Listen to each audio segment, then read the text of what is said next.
In this video, I'm going to share what I would be thinking about and considering if I had 50k sitting in the bank and I wanted to deploy it into some sort of investments. So the first thing to think about and consider is, how kind of financially responsible are you for obviously yourself and other people? Meaning, do you have anyone else that is dependent on you?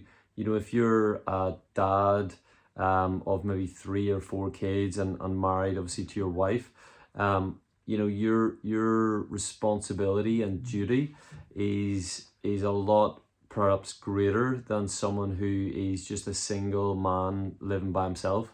So that's the first thing, and kind of linked to that or related to that is then, do you have an emergency fund? Or if that 50k is some of that emergency fund, I would definitely be not touching some of that in order to keep that emergency fund kind of safe and put away for the rainy day, for the emergency fund. So let's say your expenses were, each month, maybe 2.5, 3.5 grand, just to purely get by. That's like, mortgage on your own home, car payments if you have them, groceries, utility bills, general living expenses and costs for raising a family, etc. Let's say that came to 3.5 grand, then I'd definitely be thinking a minimum of 3 months of those expenses. So say 3.5 times 3 then is around like 10 grand essentially. I would definitely be putting that 10 into a completely separate savings account, ideally with as high an interest percentage on those savings as possible, but importantly that like it's easy access. It's not like locked away for 12 months or longer, because then you can access it anytime if and when that emergency does crop up. So let's say that 10's away and then you've got 40k to deploy, and I'm going to assume that you just don't have any other actual investments or no real plan or strategy to date. So one thing I would definitely consider is setting up a simple, straightforward, passive, automated investment plan into the stock market. So what that actually looks like without any fluff is using a provider, a low-cost provider like Vanguard is the one that I use, and choosing the right kind of tax efficient account.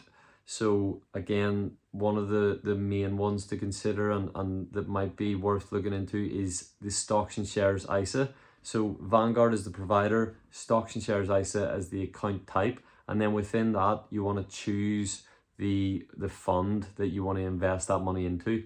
Again, that's kind of up to you and maybe your risk tolerance and so on, but again, best practice and a really good principle to follow is something that's low cost. You're already ticking that with using a provider like Vanguard.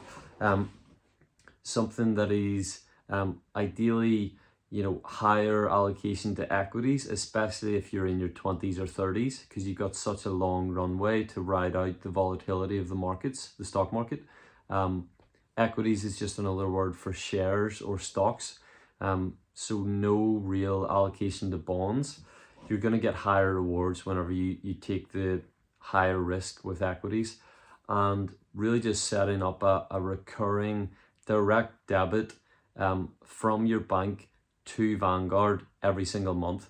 And with Vanguard, you can get started with as little as like £100 per month. So again, out of that 40k, £100 a month is really not going to do much in terms of eating away at that 40k. So that would be something I would definitely be setting up.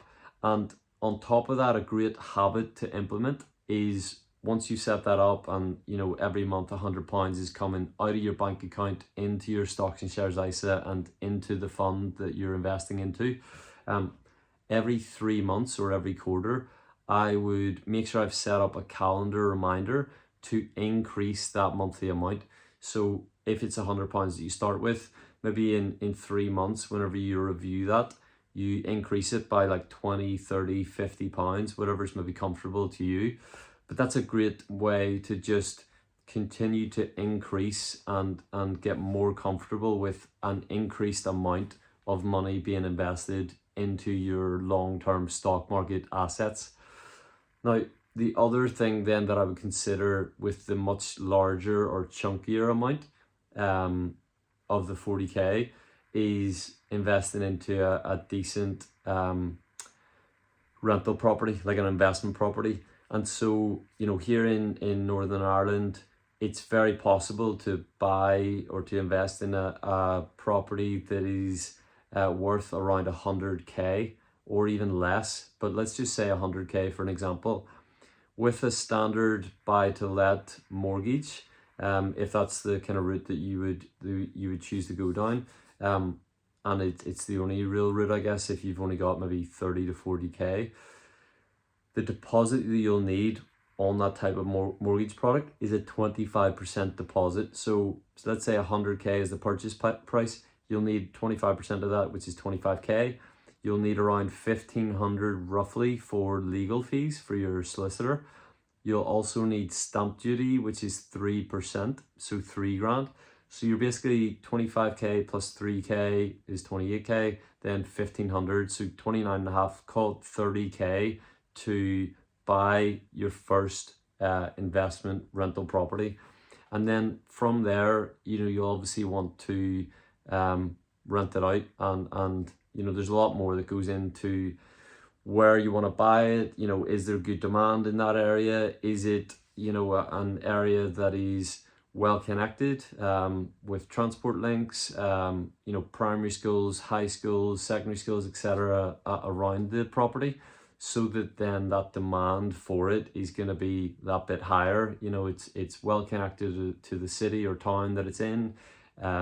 It's got great prospects for perhaps a family who wanna move there and you know, set up and live and raise their family. And then yeah, just other things to consider about the property itself. You know, what's it like inside? Does it need much by way of refurbishment or touch-ups and so on?